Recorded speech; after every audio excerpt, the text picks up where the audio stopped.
Ever since the beginning of human existence, before the Incas used the quipu to count, before the Mayans counted down to the end of the world, and the Egyptians did other cool math stuff, humans have always been in conflict with one another. This competitive aspect of human nature is why games began to be created and played, from coup to curling to chess. The key to winning a game like chess or Battleship is to develop a strategy or specific playing method that will give you, the player, the best chance of winning. However, strategy can be applied to any situation of conflict in life to increase chances of being successful. The mathematical process of analyzing potential outcomes in a conflict in order to increase the chance of a positive outcome is called game theory and is commonly used in economics, psychology, political science, biology, and poker. I will now attempt, using timeless Windows Vista graphics and lots of hand-drawn diagrams, to show you how game theory can be used in everyday life to make your day a little bit more lucky.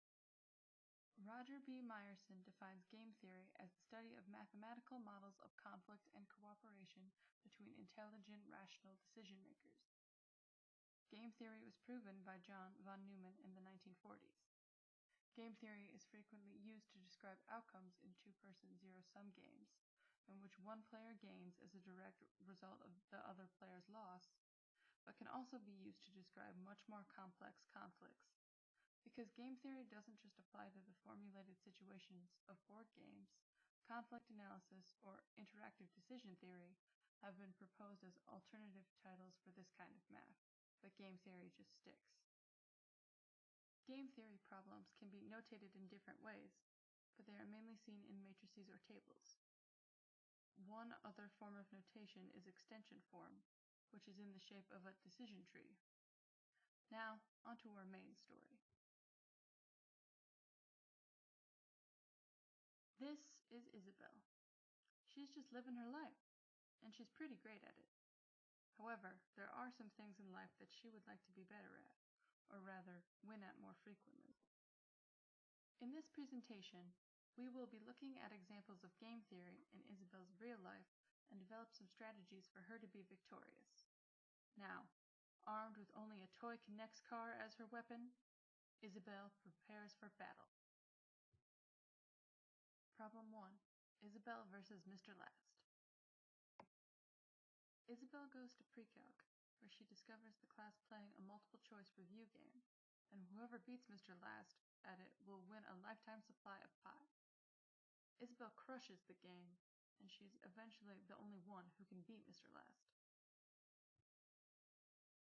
Their scores are Isabelle 115, Mr. Last 108. They get ready for the last question. In this game, if you submit a correct answer in 2 seconds, you only get 10 points, and if you submit a correct answer after that, you only get 5. Also, the points will go to the person who answers first, unless the first person gets it wrong, in which case the other person gets a chance to steal. Mr. Last is confident in his knowledge of pre-calc and believes that he will get the question right no matter what. This is the basic setup of Mr. Last's matrix, which shows the 4 different results that can occur based on how fast Isabelle and Mr. Last answered the question. Now that it's filled, we can see the different potential outcomes, assuming he always gets the question right. Should Mr. Last answer quickly or slowly? We can see that he has better results of a 50% chance or above if he answers quickly, versus a 50% chance or lower if he answers slowly. Also, if he answers faster than Isabelle, but slower than 2 seconds, he can't win. So it's obviously best for Mr. Last to answer as quickly as possible. This is called taking the dominant strategy, or the strategy that has the best numerical chances. Isabelle has the same possible outcomes that are based on time, only she is less sure that she will know the answer of the problem. She decides to also answer quickly, even though she would feel more comfortable thinking it through. She takes a risk because she might answer first, but not correctly. This problem is a symmetrical game because the strategies are the same for both players. In the end, Isabelle answers first and answers correctly, and beats out Mr. Last. Problem 2. Isabel versus Ethan. This next problem showcases sibling rivalry in all of its glory. Ethan and Isabel are known to fight over two things after a long day away from home: leftover noodles and back rubs from their mom. If Isabel has dance practice and Ethan has a frisbee game, who will get home in time to receive a back rub from Jill? Isabel is at krump rehearsal at the dance studio until 8 p.m. Then she can either wait for her dad to pick her up, although he isn't the most punctual genter, or catch a ride with a friend home. Ethan would normally get home much earlier than Isabel, but he has a frisbee game at 6 o'clock. The frisbee game will end before 8 o'clock, but post-game, Ethan must decide if he will go to Culver's with the rest of the team and get home after 8, or come straight home and get home before 8. What is more important, the custard or the back rub? Isabel's best option is to get a ride so as to not wait around for her dad and waste time, but she will still be cutting it close if Ethan decides not to go to Culver's. Ethan has the advantage if he does not go to Culver's, but then he will be missing out on glorious food. What is his strategy? Examine this problem.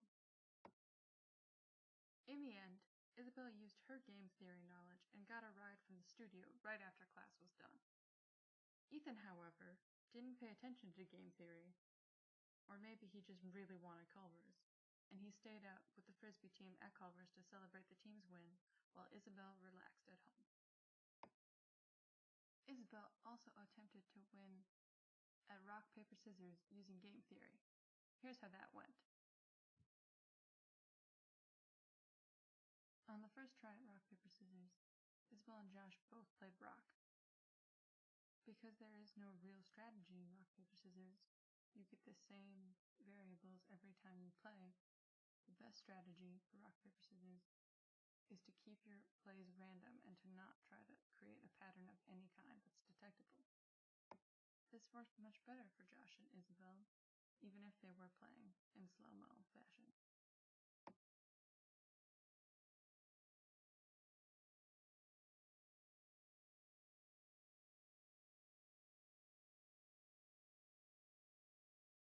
I hope you enjoyed this presentation of game theory and learned a little bit more about how to use it in everyday life.